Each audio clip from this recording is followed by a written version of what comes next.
Evo jedan kratki video o pronalaženju kratkog spoja problema sa instalacijom. Ovo je moj Jaguar inače,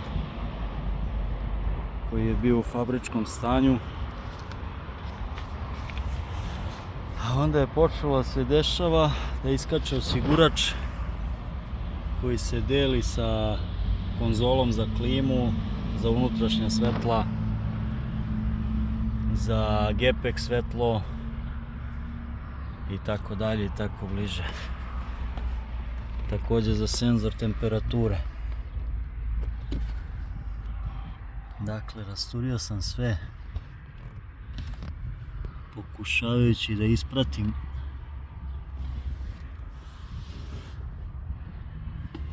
gdje je problem.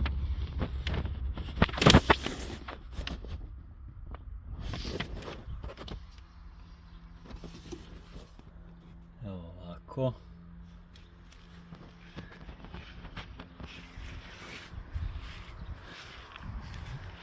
U gepeku malo krša, svega i svačega.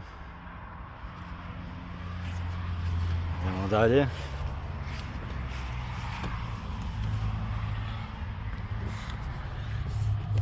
Raskačen kompjuter od klime,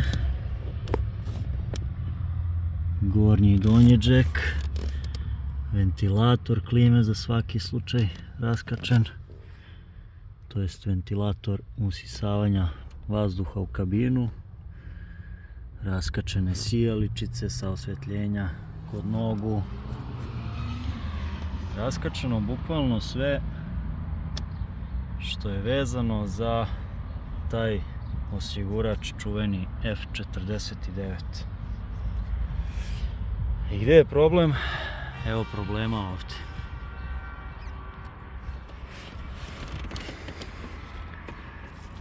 Tri šrafčića koji drže ogledalce, to jest zaštitu za sunce, koja ima ogledalce u kome se pale svetla kada gospođa hoće da se ogleda, našminka i tako dalje.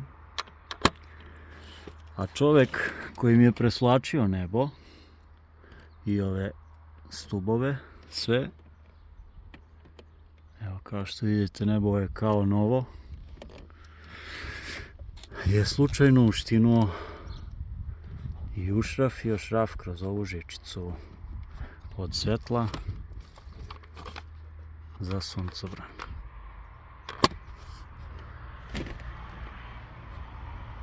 Eto. Skoro 3 sata sam izgubio tražeći ovaj problem. Možda i više. Da ne pominjem dane i dane menjanja osigurača dok nisam našao vremena. Zapravo dok me nije naterao jer više nije hteo uopšte da radi klima. I onda sam morao da odvojim vreme i evo nađoh ga. Šta da vam kažem, veliki pozdrav.